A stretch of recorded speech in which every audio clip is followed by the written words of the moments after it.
ఏముంది ఏం కథ? ఆహా, టైం ప్లీజ్.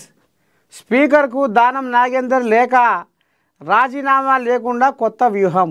అమ్మని సాయిరంగా, ఇదేది కథ?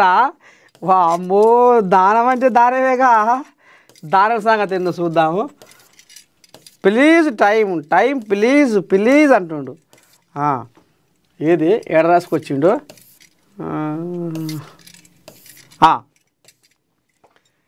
స్పీకర్ గడ్డం ప్రసాద్ కుమార్ జారీ చేసిన నోటీసులపై ఖైరతాబాద్ ఎమ్మెల్యే దానం నాగేందర్ ఎట్టకేలకు స్పందించారు.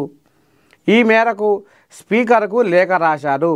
వివరణ ఇచ్చేందుకు మరికొంత సమయం కావాలని విజ్ఞప్తి చేశారు. స్పీకర్ ఇచ్చిన గడువు ముగియడంతో తాజాగా లేఖ ద్వారా దానం స్పందించారు.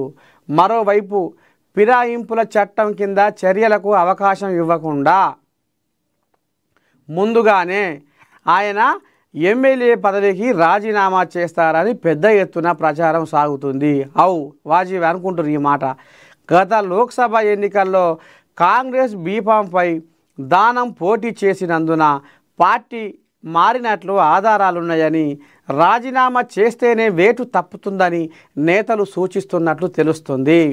ఈ నేపథ్యంలోనే దానం నాగేందర్ శనివారం శ్రీధర్ బాబును కలిసి చర్చించినట్లు పార్టీ వర్గాలు చెబుతున్నాయి.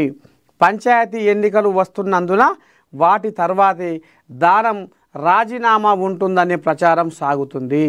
ఎమ్మెల్యే పదవికి రాజీనామా తప్పనిసరైతే తదుపరి చర్యలు ప్రత్యామ్నాయం ఏమిటనే అంశాలపైన దానం దృష్టి సారించినట్లు తెలుస్తుంది. మొత్తానికైతే ఇగో గీ కథ కమ్ముతుందిలా.